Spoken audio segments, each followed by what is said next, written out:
Good morning, everyone, and welcome to our new lesson. We are going to talk about figures of speech. A figure of speech is an expression used to make a greater effect on your reader or listener. It includes making comparisons, contrasts, associations, exaggerations, and constructions. It also gives a much clearer picture of what you are trying to convey.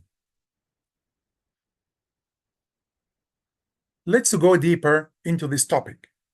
The first one is simile. A simile is a type of figurative language that describes something by comparing it to something else with the words like or as. So I always use like or as in a simile. Let's have some examples. Those two are as different as night and day. So I'm comparing two persons who are totally different. So I use as, and the word night and day to show a simile. He fought bravely like a lion. I use the word like to show a simile. He stood out like a sore thumb. That answer is as clear as mud. The next one, metaphor. A metaphor is a figure of speech that describes an object or action in a way that isn't literally true, but helps explain an idea or make a comparison. There's a big difference between metaphor and simile. While a simile makes comparisons with help from like or as, a metaphor states outright to the one thing is another thing. So in simile, we always use like or as, but in a metaphor, we state outright to the main verb, or we use verb to be. Let's have some examples. Love is a battlefield. So I use the word love, and then battlefield. And then between them, I didn't put like, because I want to have a metaphor. So I use the main verb, and verb to be is.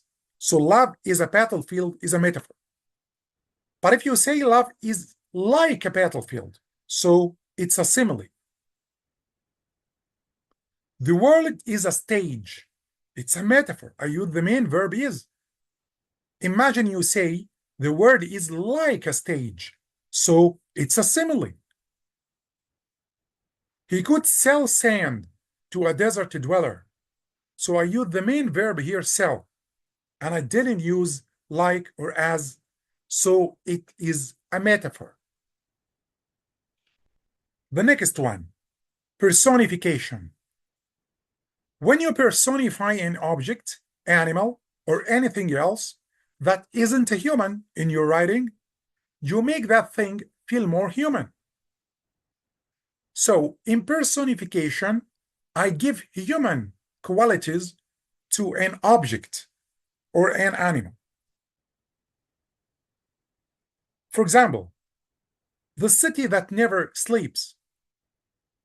The city really doesn't sleep, but I am giving the city a human quality that can sleep.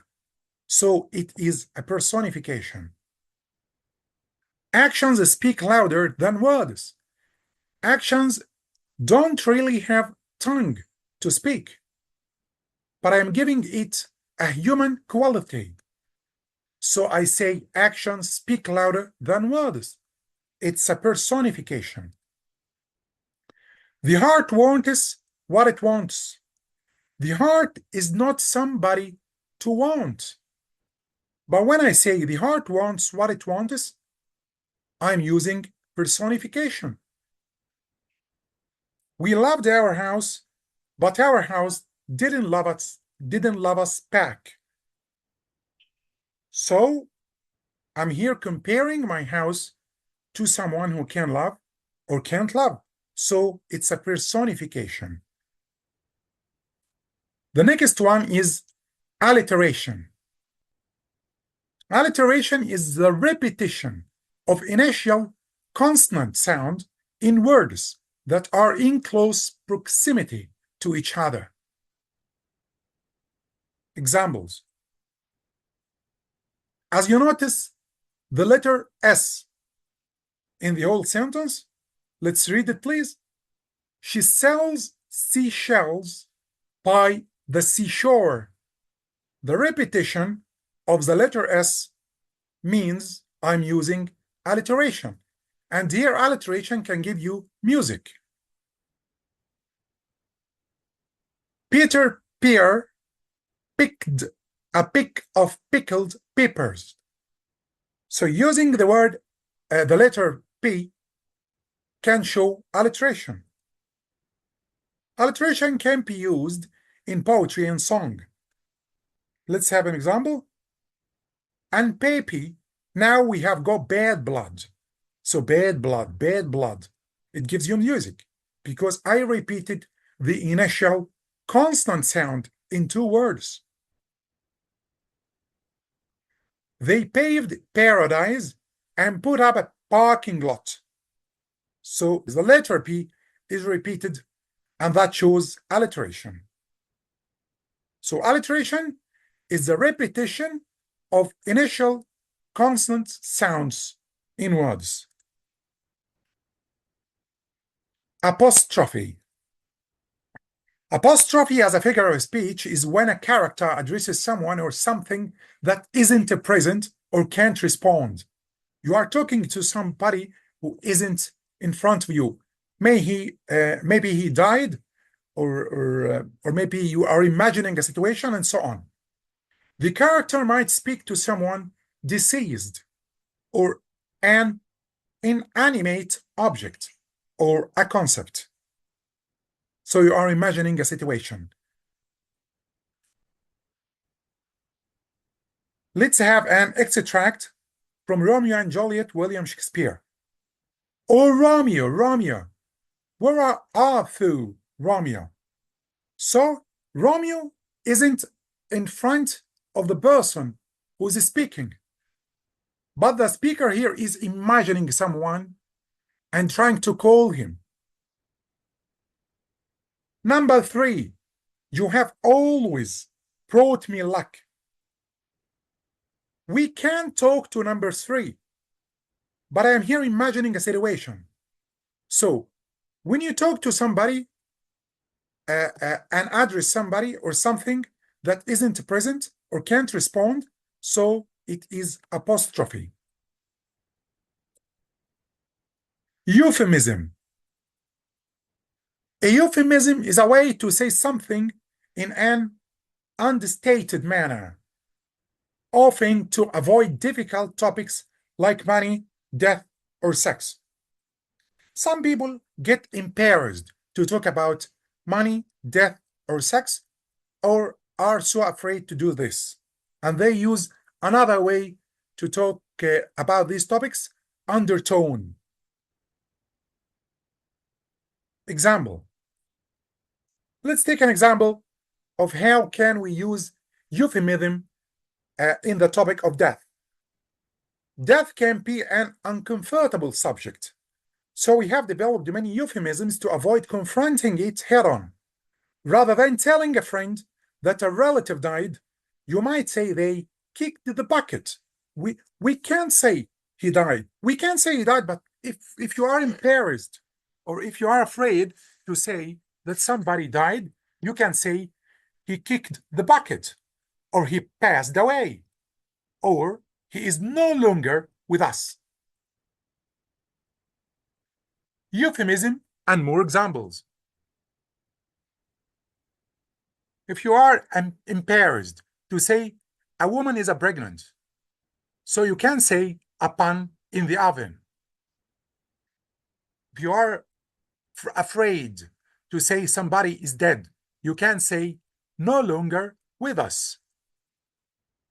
If you are said somebody get fired, you can say let go. Plastered means drunk. And the last one, menstruation, mean the time of the month.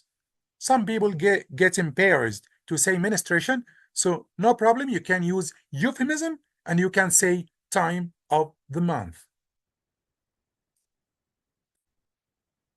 Hyperbole. Hyperbole is a deliberate exaggeration that adds emphasis, urgency, or excitement to a statement. So you are exaggerating a situation.